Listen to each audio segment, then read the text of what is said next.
In today's video, I'm going to teach you how to automate your email reports in Trello now. 5 minutes. If you're tracking work in Trello and want a clean summary in your inbox without lifting a finger, this walkthrough is for you. We'll use Trello's built-in automation to schedule email reports so your teammates get timely updates. Start by signing in to your Trello account in a web browser. Make sure you have access to the board you want to report on and that you have permission to use automation on that board. Open the board.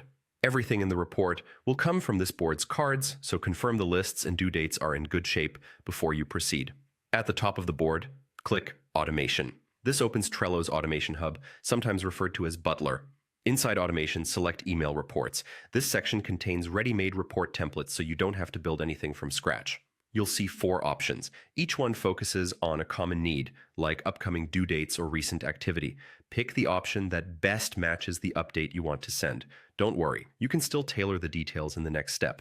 Now configure the report, choose the date and time you want the email to go out, and double-check the time zone so the schedule lines up with your team's day. Add recipients, up to 10 addresses. Use work emails, and get consent if you're emailing people outside your organization.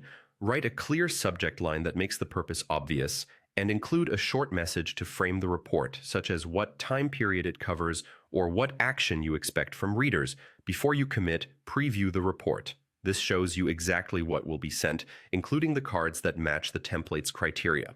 If the preview looks off, go back and adjust your selections or tidy up card data on the board. When everything looks right, select Schedule Report, then Confirm.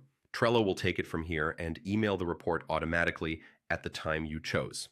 One quick delivery tip: ask recipients to mark the message as important the first time it arrives, so future reports don't get filtered, and consider sending the first copy to yourself to verify the formatting looks good on desktop and mobile. If you ever hit the 10 recipient limit, create a team mailing list and add that single address instead. That's it. You're logged in, your board is selected, automation is configured, a report template is chosen, the schedule and recipients are set, and the report is scheduled. If you need to make changes later, return to the email reports area on the same board to edit or pause the schedule. Thanks for watching and enjoy having your Trello updates delivered automatically.